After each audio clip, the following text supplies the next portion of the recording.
Hi hello good evening. വിഷ്ണുശാലിനിയുടെ പുതിയ ഭാഗമാണ് പറയുന്നത്.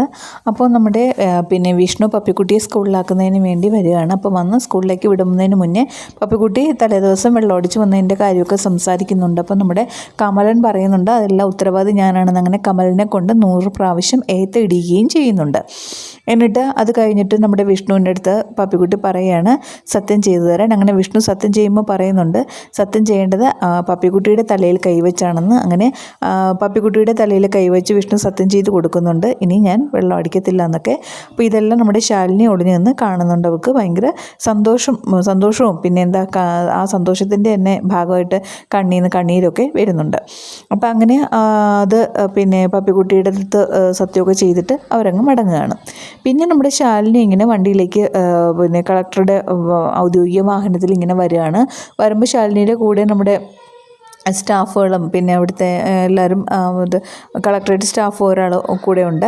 അപ്പോൾ അതിങ്ങനെ വന്നുകൊണ്ടിരിക്കുന്നതാണ് കാണിക്കുന്നത്. പിന്നെ നമ്മുടെ ഒരു റേഷൻ കട കാണിക്കുന്നുണ്ട്.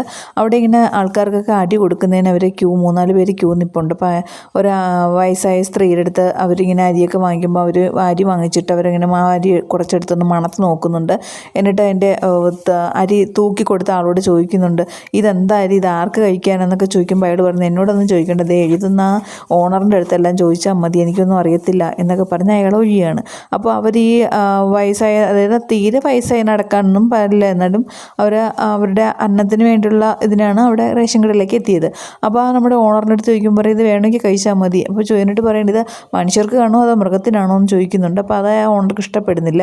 എന്നിട്ട് പറയും വേണമെങ്കിൽ കഴിച്ചാൽ മതി, ഇതേ ഉള്ളൂ എന്നൊക്കെ പറയും. എന്നിട്ട് വേറൊരാൾ വരുമ്പോൾ പറയും നിങ്ങൾക്ക് ഈ മാസത്തെ അരി ഇവിടെ ഇല്ലയെന്നല്ലേ പറഞ്ഞത്, ഇനി അടുത്ത മാസം വന്നാൽ മതി എന്നൊക്കെ പറഞ്ഞ് ഇങ്ങനെ ഒരു വിരട്ടൽ പോലെയൊക്കെയാണ്. അയാൾ ഭയങ്കര ചൂടനായിട്ടുള്ള ഒരാളിങ്ങനെ കാണിക്കുന്നുണ്ട്.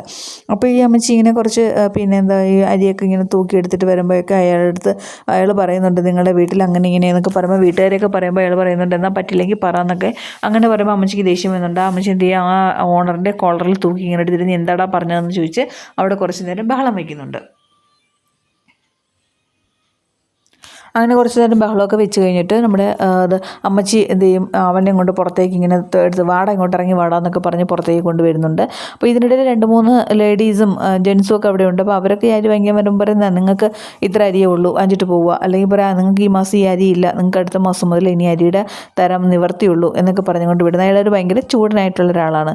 അങ്ങനെ ഈ അമ്മച്ചി പുറത്തിറക്കിക്കൊണ്ട് വന്ന് നിൽക്കുമ്പോൾ തന്നെ അമ്മച്ചി എന്തൊക്കെ ദേഷ്യപ്പെട്ട് ഓരോന്ന് പറയുമ്പോൾ നിനക്ക് എന്താണ് നീ അങ്ങനെയാണോ ഇങ്ങനെയാണോ എന്നൊക്കെ ഈ അമ്മച്ചി സംസാരിക്കുമ്പോൾ അമ്മച്ചി ഈ റേഷൻ കടയിലെ ഓണർ എന്ത് ചെയ്യും, പിടിച്ച് തള്ളി കൊടുക്കുന്നുണ്ട്. അവർ നേരത്തെ നിലത്ത് വീഴുന്നുണ്ട്. അവരുടെ കയ്യിൽ സഞ്ചിയിലിടുന്ന അരിയും കുറച്ച് താഴെ പോകുന്നുണ്ട്. അവർക്ക് സങ്കടം, ആരെങ്കിലും ഒന്ന് പിടിച്ച് എഴുന്നേൽപ്പിക്കാൻ വേണ്ടി ശ്രമിക്കുമ്പോൾ തന്നെ അയാൾ പറയുന്നുണ്ട് ആരെങ്കിലും എഴുന്നേറ്റാൽ പിന്നെ നിങ്ങളുടെ അരിയൊന്നും കിട്ടാനും പോകുന്നില്ല എന്നൊക്കെ. അങ്ങനെ ആരും പിന്നെ സഹായിക്കുന്നുമില്ല. തറയിൽ നിലത്ത് വീണ അവരെന്ത് ചെയ്യും, പതുക്കെ എഴുന്നേറ്റിട്ട് തറയിൽ വീണ അരിയൊക്കെ പെറുക്കിയെടുത്ത് അവരുടെ സഞ്ചിയിൽ തിരിച്ചിട്ടിട്ട് അവർ അങ്ങനെ പതുക്കെ എഴുന്നേറ്റിട്ട് ഇങ്ങനെ പോകുമ്പോൾ നമ്മുടെ ശാലിനി കാറിൽ വരികയാണ്. അപ്പോൾ ശാലിനി നോക്കുമ്പോൾ ഒരാൾക്കൂട്ടം അങ്ങനെ കാണുന്നുണ്ട്. അങ്ങനെ ശാലിനി നിർത്തുന്നുണ്ട്. അപ്പോൾ അമ്മച്ചി അടുത്തേക്ക് ചെല്ലുന്നുണ്ട്. അപ്പോൾ അമ്മച്ചിയോട് എന്താ ഇങ്ങനെ വിശേഷങ്ങൾ എന്നൊക്കെ ചോദിക്കുമ്പോൾ അമ്മച്ചി ഇങ്ങനെ കാര്യം പറയുന്നുണ്ട്. മോളെ ഇതാണ് ഇങ്ങനെയാണ് അങ്ങനെയാണ് ഇങ്ങനെ കാര്യം, നടന്ന കാര്യങ്ങളെല്ലാം പുള്ളി തെറ്റാതെ അമ്മച്ചി പറയുകയാണ്. അപ്പോൾ ശാലിനി എന്താ നല്ലതേ ഇവിടെ നടക്കൂ എന്ന് പറഞ്ഞിട്ടുള്ള ഒരു കളക്ടറാണല്ലോ. അപ്പോൾ ശാലിനി പറയുന്നുണ്ട് ഇത് ഞാൻ ശരിയാക്കിക്കൊള്ളാമെന്ന്. അപ്പോൾ പറയും മോളാരാ, മോൾ എവിടുന്നാന്ന് ചോദിക്കുമ്പോൾ ഞാൻ ശാലിനി വിഷ്ണു IAS ആണെന്ന്. അപ്പോൾ കളക്ടറായിരുന്നോ എന്നൊക്കെ പറഞ്ഞ് ഈ അമ്മച്ചിയും സന്തോഷിക്കുന്നുണ്ട്. അങ്ങനെ അവരവിടെ നിർത്തിയിട്ട് നമ്മുടെ ശാലിനി പതുക്കെ നടന്ന് ഈ റേഷൻ കടയ്ക്കുള്ളിലേക്ക് കയറുകയാണ്. എന്നിട്ട് അവിടെ ഓണറിൻ്റെ അടുത്ത് പറയുന്നുണ്ട് എനിക്ക് 10 കിലോ അരിയുടെ ആവശ്യമുണ്ടെന്ന്. അപ്പോൾ പറയും 10 കിലോ അരി തരാമല്ലോ, അതിനെന്താ മാഡത്തിന് ഏതരിയാണ് വേണ്ടത്, ആ റേഷൻ കാർഡൊന്നുമില്ല എന്നൊക്കെ പറഞ്ഞിങ്ങനെ ബ്ലാക്കിൽ അരി കൊടുക്കുന്ന അതൊരു സമ്പ്രദായം അത് ശാലിനി കണ്ടുപിടിക്കുന്നുണ്ട്. അപ്പോൾ അത് കണ്ടുപിടിക്കുന്നതിനാണ് ശാലിനി ഇങ്ങനെ കൂടുതലും അവിടെ ഒന്ന് തങ്ങി നിന്നത്.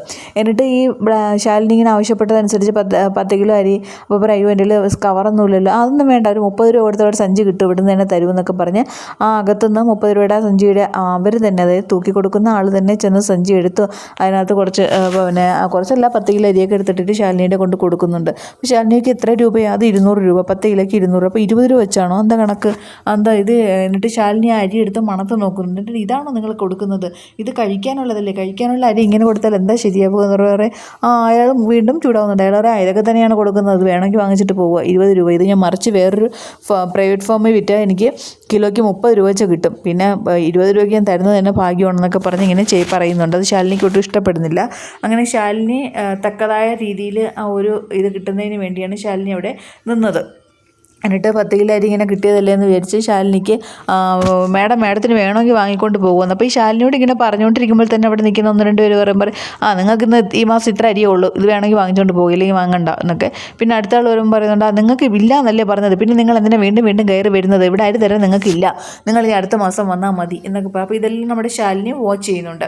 അങ്ങനെ ശാലിനി എന്ത് ചെയ്യുക, അരി ഇങ്ങനെ നോക്കിയിട്ട് എന്താ ചെയ്യുന്നുണ്ട്, പറയും നിങ്ങൾ എന്താ ഈ കാണിക്കുന്നതെന്നൊക്കെ പറഞ്ഞുകൊണ്ട് ഈ മാഡത്തിന് വേണമെങ്കിൽ വാങ്ങിക്കൊണ്ട് പോവുക, 200 രൂപ തന്നിട്ട് പോകണം, അത്രേ ഉള്ളൂ. അപ്പോൾ 1 കിലോയ്ക്ക് 20 രൂപ വെച്ചാണ് ഞങ്ങൾ വാങ്ങുന്നതെന്നൊക്കെ പറയുമ്പോൾ ശാലിനി ഇതെല്ലാം നോട്ട് ചെയ്യുന്നുണ്ട്. ഇപ്പോൾ എന്തായാലും ഉടനെ ഇതൊരു ഇഷ്യൂ ആവാനാണ് സാധ്യത. അപ്പോൾ ഈ റേഷൻ കടയുടെ ശരിക്കുള്ള ഓണർ നമ്മുടെ ചന്ദ്രബോസാണ്, സുസ്മിതയുടെ. അപ്പോൾ സുസ്മിതയ്ക്ക് ഒന്നും ചെയ്യാനും ഇപ്പോൾ കഴിയുന്നില്ല, എല്ലാം കളക്ടറേറ്റിൽ നിന്നുള്ള ഫയൽ വരുന്നത് കൊണ്ട് അതിൻ്റെ ശാലിനിയെ കൊണ്ട് നിവർത്തിയില്ല എന്ന് പറഞ്ഞാണ് ഇന്നത്തെ ഭാഗം പൂർണ്ണമാകുന്നത്.